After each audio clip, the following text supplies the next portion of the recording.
Now, songs like that have those moving kind of really natural accents, those are things that really work live with a full band. Yes, they right? do. And would you search for those kind of things for that reason? Well, it's sort of the same thing as what's the effect of "You're too hot can give you a heart attack." It has a sound to it. It sounds like a heart attack. Yeah. Yes, we would look for things like that. A song like Big Shot, that would be, to me, something that would always work live, right? Very percussive, yes. Yes. I think Elton thinks I stole it from him, Bennie and the Jets. Uh-huh. It's similar.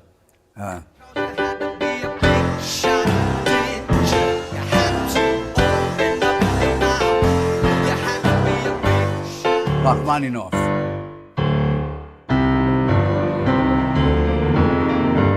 Maybe I stole that from him.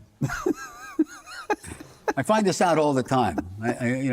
Oh, yeah, maybe that's from this. You worked with different producers. You started working with Phil Ramone. You did a number of records with him. What are the things that he brought to it? Phil heard particular kind of energy with my band, with me, with the band.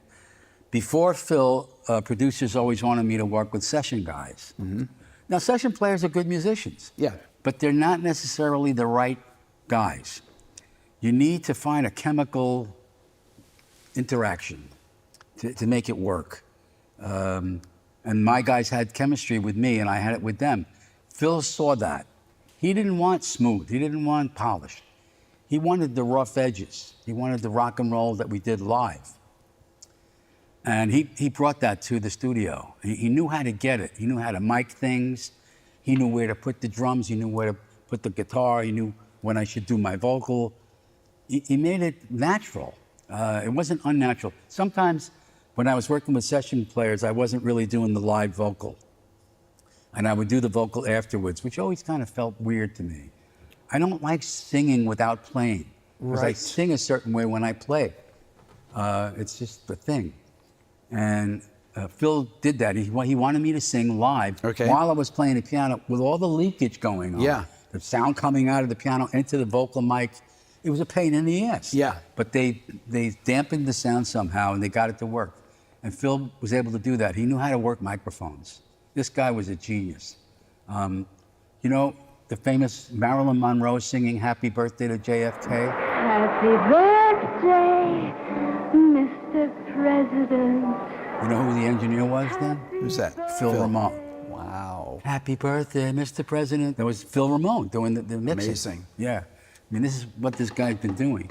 So he knows microphones. But he tried to get the live sound of the band by actually recording it live in the studio. Yes. He used the leakage as part of the sound, which was something we weren't used to at all.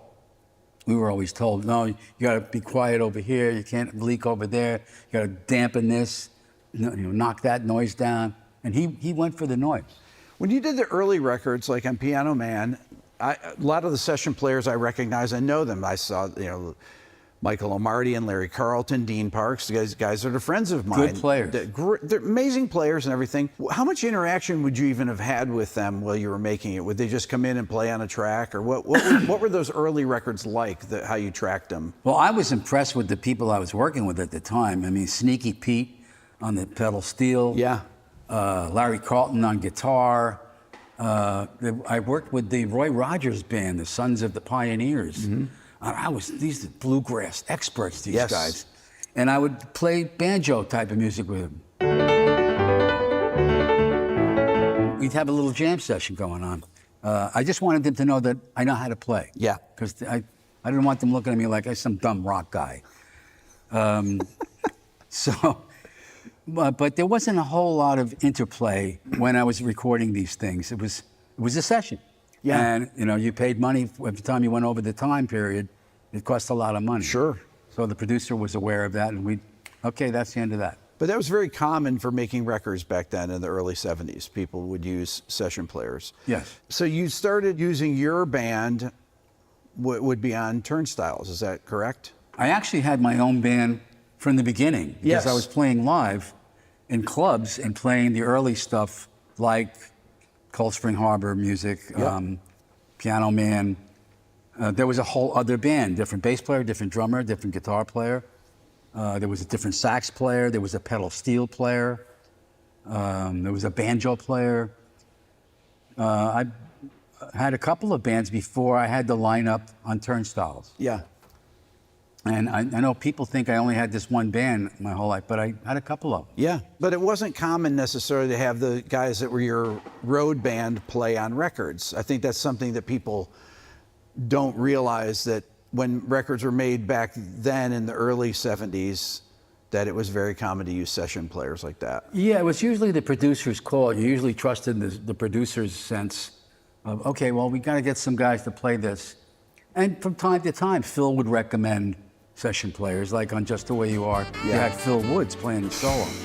But I'll give you some interesting information. Phil Ramone concocted that solo. It was 6 takes by Phil Woods. Okay.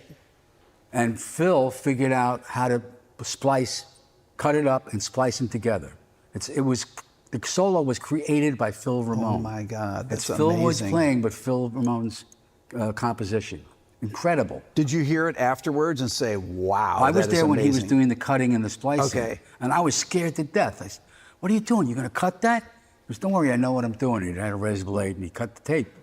That solo is a perfect, so the multiple solos that Phil plays in that are perfect. Yes. I mean, perfect for the song, like incredible jazz solos. Yes. That also work melodically. Yes, Phil Ramone combined them. Wow. And cut them to pieces and put them together in a way that worked. You would have no idea. That blows my mind that that's comped like that. That's really amazing. He knew what was going to work. Like in a song like She's Always a Woman.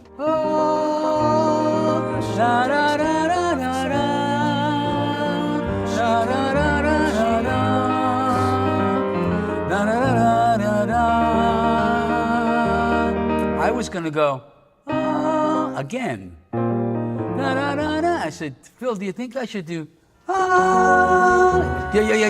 Go to the high note. So I said, okay. And he directed me to go to a high note, change the key. Yes. And it worked. Anyway, Phil was very, very helpful for me musically. He had a great ear. How much background do you have in playing jazz? I mean, you have such a good ear for this kind of stuff. I always liked jazz. Yeah. And I liked the great pianists and the jazz pianists.